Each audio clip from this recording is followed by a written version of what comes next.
And so when he has been healthy, you obviously get a bigger sample size with him, which is a good thing that he's healthy, but it's also exposed some things with him in terms of his overall play. And there doesn't seem to be a lot of hope with him in terms of the type of player that he can be. Like, I'm not sure there's much more to his ceiling and what he can accomplish as a player. He's had some flashes over his career as a passer, and that allows him to play on ball a little bit more and be that creator that the team needs. But I think sometimes he gets tunnel vision and kind of misses the easy play or the easy pass to keep the offense moving. He's always been a good defensive rebounder, and that shows up on a yearly basis. But we've seen more and more negatives pop up with his play.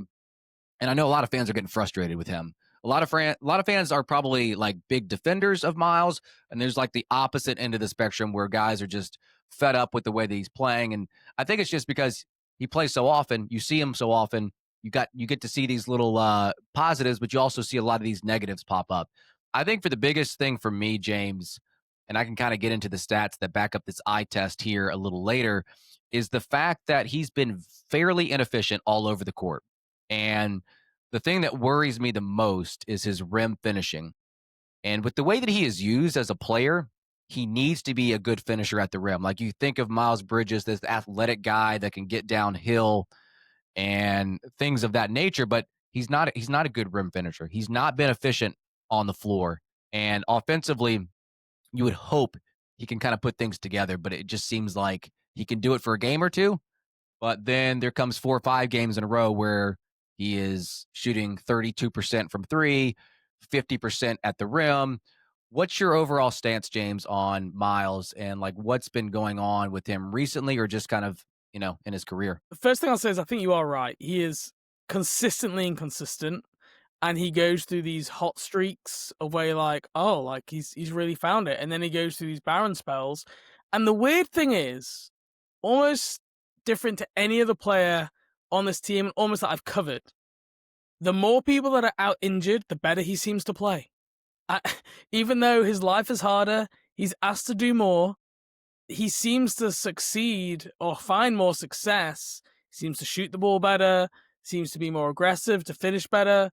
And then when his role is minimized, he kind of fades away and he misses open jump shots. And like you just forget he's out there. And he is such a maddening player. And this is one of the reasons I said I want to talk about Miles this week.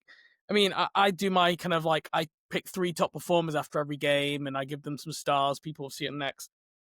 Right now, Concanipple is 34 points, the most of any Hornet.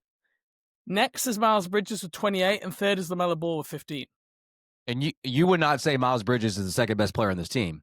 No, I wouldn't. But like, if you're saying who's been a top 3 player performer on this team most consistently this year, Miles Bridges is there. Like that. Now, this helps obviously that both Con and Miles have played every game, so it gives them a big boost.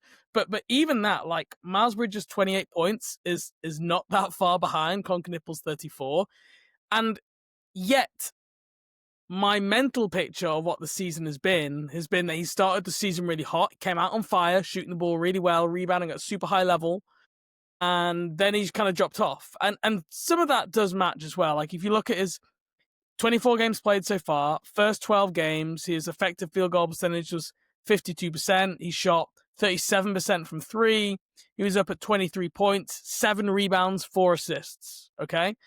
The last 12 games, effective field goal percentage down to 47%, 3-point percentage down to 22%, and he's at 19 points, 5 rebounds, so quite a big drop there, 3 assists. So he's really struggled here, as almost like the Hornets have got some players back in some ways, as Brandon Miller's come back and LaMelo Ball's found some time back here. And just when I kind of feel like everybody was agreed to being out, like he almost had a triple-double against the Denver Nuggets and kept that game close single-handedly. So it's like your left side of the brain and your right side of the brain when thinking about Miles Bridges. It's kind of maddening because you're like, gosh, would they just be better with this guy off the team?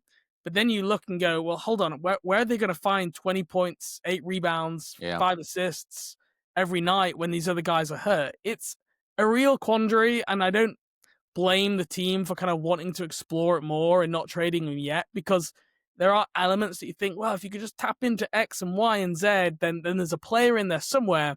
But how many years do you have to wait now? And we've kind of got to the point where, I mean, athletically, he's past his peak. It's not even a question. Now, some of the skill stuff I actually think has improved over that time and offset to that some extent. But you're right. I mean, the rim finishing is down 59%. He's been like a mid to high 60% rim finisher for his career up until this year, and that's with much better spacing than in previous years. So it's he's just a really interesting player, I think. And I can understand why people get frustrated, and I can understand why people defend him. I can see both sides. Yeah.